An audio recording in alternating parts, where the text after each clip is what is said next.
Has anyone ever told you, don't take it personally when getting feedback? But let's be real, how do you not take it personally when it's your hard work on the line? Today, I'll show you how to handle feedback in a way that doesn't kill your motivation, because I know firsthand that negative feedback can really sting. Before we dive in, a little bit about me. So I've been there. I'm no stranger to both thriving and struggling in high performance environments.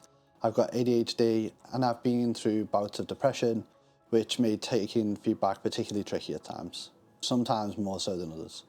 There were days when even a small comment would make me spiral into self-doubt, completely crippling me sometimes. But over time, I found ways to handle criticism without letting it drag me down. So if you're feeling a little bit vulnerable when it comes to feedback, trust me, you're not alone, and there's a way to work through it.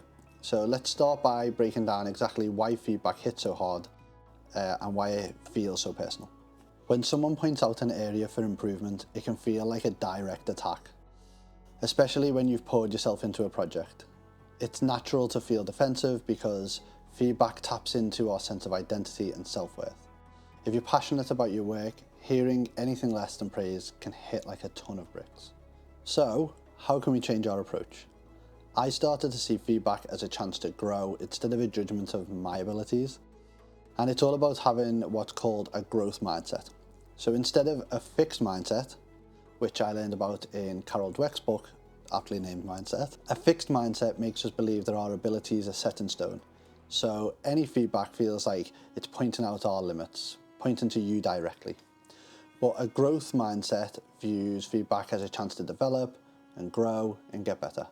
When I began seeing feedback as information, not about my worth, but about my potential, I could focus on improvement without taking it as a personal attack. I remember a time when my manager told me I was too detail-oriented, which I thought was a strength. But as we talked, I saw he meant I was so focused on the small stuff, I wasn't moving fast enough on the bigger projects and on the bigger opportunities. This conversation stung. It gave me insight that helped me prioritize what really matters. And without it, I think I would still be too detail orientated and I'd be missing out on massive opportunities that would only come along every now and then. I just wouldn't see them. A huge part of managing feedback is knowing that your work is just that, your work. It doesn't define you or who you are. And so a question to ask whenever feedback comes in, something I like to do, is think, is this about me or is it about my work? And separate them. So most of the time, it's just about work. And realizing that can really just take a lot of the sting out. Think about it. So if a friend of yours got tough feedback, you wouldn't doubt their worth or their abilities. You'd probably say something like, hey, you're still amazing. This is just one small part of your whole journey. Don't worry about it. And that's the kind of grace we should give to ourselves too. So by remembering that feedback is information on a specific piece of work and not a judgment on your entire self, you give yourself permission to learn from it instead of feeling attacked or, getting defensive. So what's the piece of feedback that you found the hardest to deal with? Let me know in the comments. You're definitely not alone in this, but I feel like we can all grow together rather than struggling through as individuals. Be kind to yourself. Handling feedback gracefully takes resilience, but it doesn't mean you have to be superhuman.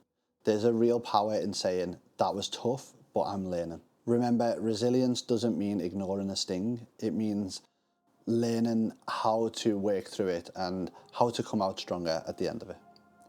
I remember once, after a particularly tough review, I actually took myself out, just sat in the car, which is a recurring habit of mine, and I just sat with it and I thought, okay, what did I learn from this?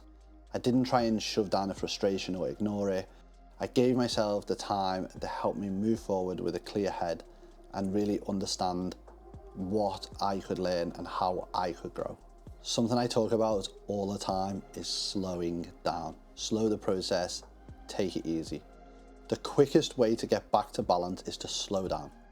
Try taking a few deep breaths before you respond or react to feedback. Something I like to use is an app called Headspace. It does a short guided breathing session. Great for taking a few minutes at your desk. It's incredible how just 5 minutes of breathing can bring you back to center. Doesn't even have to be 5 minutes, and you can even find really nice short breathing exercises on YouTube. Another practice I've found helpful is keeping a journal of wins, small and big. So when feedback feels heavy, reading through your achievements reminds you that your feedback is just one part of your journey and you're already doing a lot right. Something else that ties into this is to look at the controllables and uncontrollables and seeing what you can do to grow as a person and an individual. Now here's something that can be a game changer. Talk it out with somebody who understands. When I was struggling to handle feedback, I found so much relief by sharing my experience with a trusted friend who's been there, a colleague, someone in the family. It's amazing how quickly a conversation can put things back into perspective. Feedback is easier to handle when you know you're not handling it alone. So let's bring it all together. Feedback might never be fun, but it doesn't have to crush your motivation. Remember, separate yourself from your work and look at feedback as information. Practice self-compassion and reach out for support when you need it. Each time you handle feedback, you're actually building resilience, which makes you stronger in the long run. If this video has helped you, subscribe and join me for more on mastering mental health in the workplace. Thanks so much for watching, and remember, you've got this.